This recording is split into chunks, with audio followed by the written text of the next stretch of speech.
en enseñanza pública, en la docencia, la medicina, los profesores sanitarios, etcétera, se han visto interrumpido lo que hasta hace poco tiempo era un flujo natural que, sin embargo, se está estableciendo a escala europea. Es un proceso que no deja de tener su gracia, ¿no? Porque mientras en Europa hay una integración progresiva de los sistemas de servicios sociales, fiscales y legislativos, en España hemos tenido exactamente lo contrario.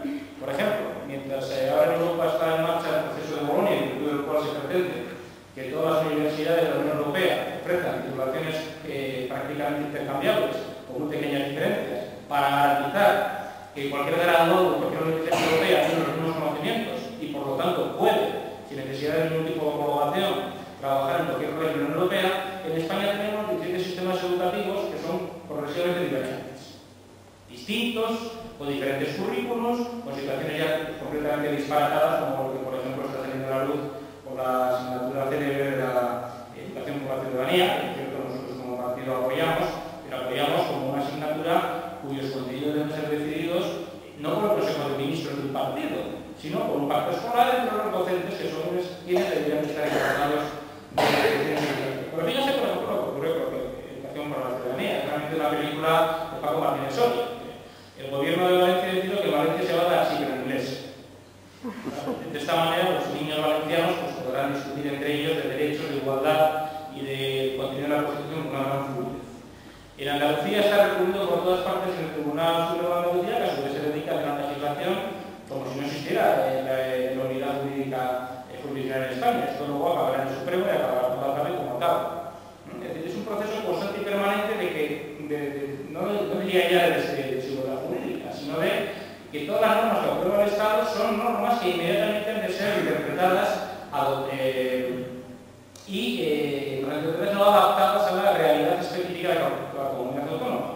Con una diferencia muy notable. El gobierno se supone que toma medidas que están apoyadas en la legitimidad y en el control que ejerce el Parlamento, pero las comunidades autónomas no, en este caso, porque lo que hacen es adaptar normas del Estado a los intereses que previamente ya se han decidido, no son leyes autonómicas.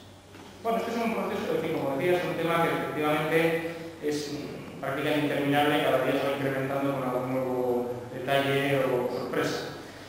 En fin, ¿cuál es el origen realmente de toda esta cuestión?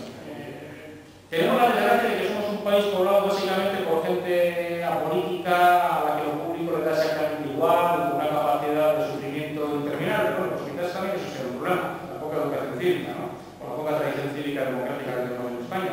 Pero es evidente que la transición instauró un sistema de partidos que está en gran parte en el derecho. Nosotros le llamábamos antes en broma también el partido imperfecto, es un término que utiliza mucha gente, como ustedes saben, es muy sencillo.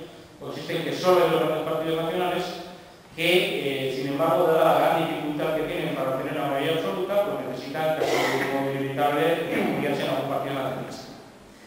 Es decir, es la situación actual, la legislatura anterior y la de todas aquellas en las cuales o el PP o el PSOE no han obtenido la mayoría absoluta. Esta situación, según muchos expertos y por supuesto los interesados, es natural. Esto es lo que la sociedad española quiere. Nosotros queremos ser gobernados por un sistema bipartidista porque además se le atribuyen unas impresionantes virtudes en cuanto a garantizar la estabilidad del país. Llamarle garantizar la estabilidad del país, por ejemplo, al espectáculo de la anterior legislatura y a todo lo que ha pasado después, y lo que estamos hablando ahora, no deja de ser algo de una generosidad extraordinaria, pero lo que realmente nos preocupa era algo que sospechábamos, pero que la campaña electoral hemos llegado a comprobar de una manera mucho más directa. Es lo siguiente: tenemos un sistema respecto a la representación política en España que es discriminatorio por partido político. En primer lugar, la ley electoral que existe la transición es sumamente discriminatoria.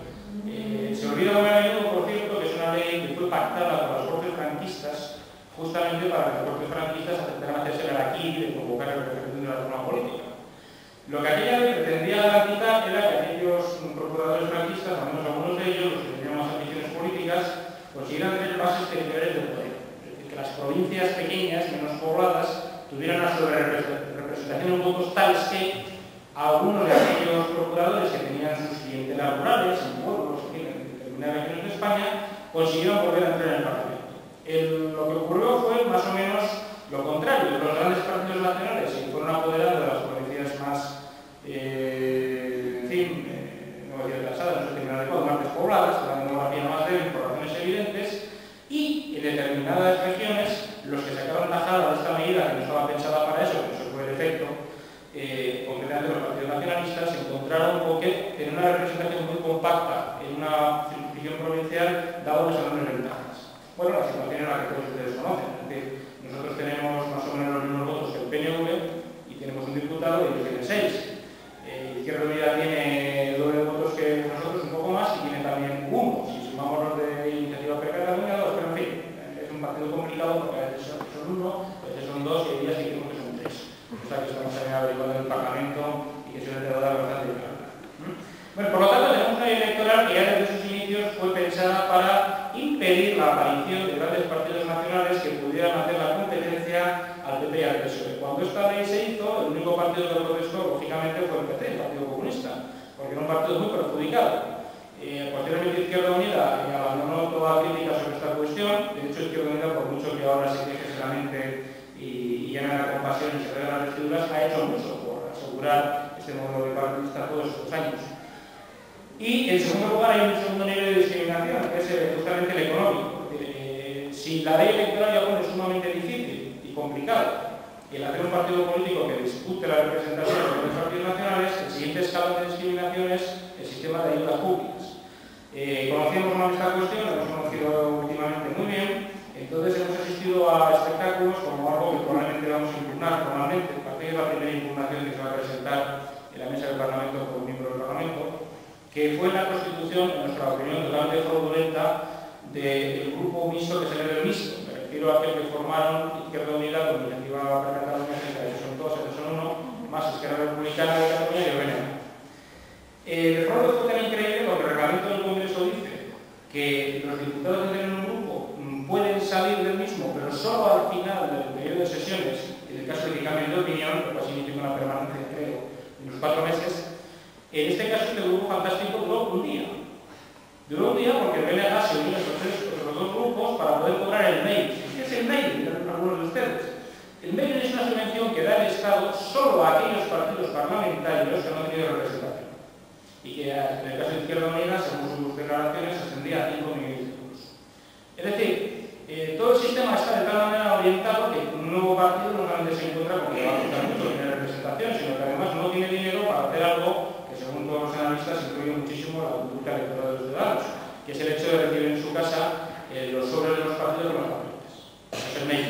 Este mail lo paga el Estado solo si tiene representación, lo cual ya restringe de una manera absolutamente selectiva, pero no selectiva en el sentido darwiniano, a los más aptos, sino a los más presentes, que son los seleccionados para ser todavía más presentes. Esto es evidentemente un sistema de partidismo inducido.